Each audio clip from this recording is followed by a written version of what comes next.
औरंगजेब मुगल सम्राट बना। मुगल इतिहास का सबसे कट्टरपंथी और क्रूर शासक।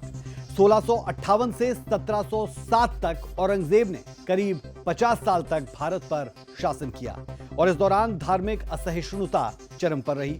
उसने दोबारा जजिया कर लगाया जो केवल हिंदुओं से वसूला जाता था। उसने हजारों मंदिर तोड़वाए।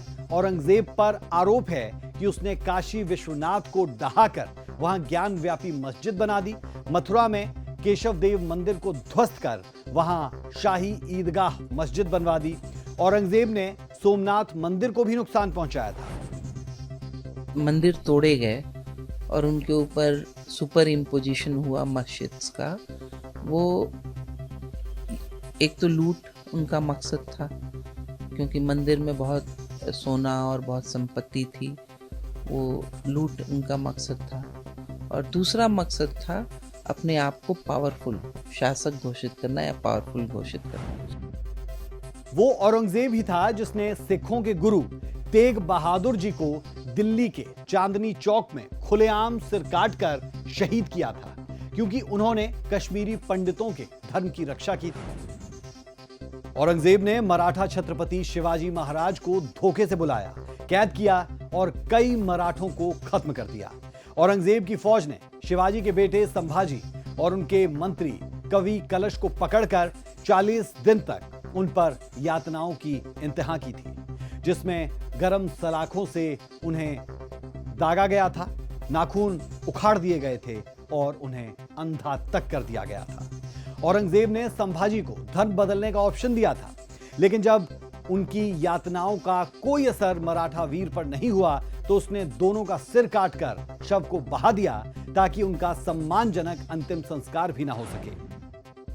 मुगल उन्होंने नॉर्थ इंडिया पे बहुत कब्जा कर रखा था, पावरफुल हो गए थे, कुछ मनसबदार बना रखे थे जो कि इंडिजिनस रूलर्स थे, लेकिन सभी राजस्थान के राजा जो थे वो मुगलों के अधीन नहीं गए थे।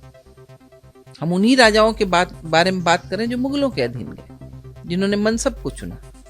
उन राजाओं के बारे में बात नहीं करते हैं जिनके वैल्योर का, राणा प्रताप, उनके वैल्योर का डिस्कशन बच्चों को बताना चाहिए कि आत्मसम्मान भारतीयों में उसमें भी कूट कूट कर भरा हुआ था, तो इसमें क्या बुराई है।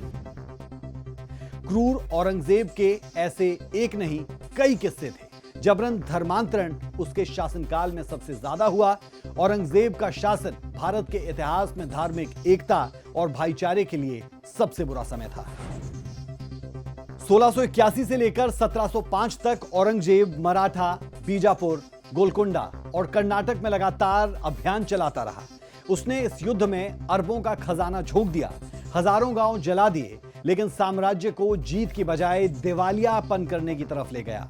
औरंगजेब की इस सनक ने ही मुगलों के पतन का आगाज कर दिया था। औरंगजेब की मौत 3 मार्च 1707 को महाराष्ट्र के अहमदाबाद के पास बीड़ापर नामक जगह पर हुई। बता दें, तब वो 88 साल का था। उसकी मौत के बाद बेटों में उत्तराधिकार की लड़ाई छिड़ी और धीरे धीरे मुगल सत्ता केवल नाम की रह गई।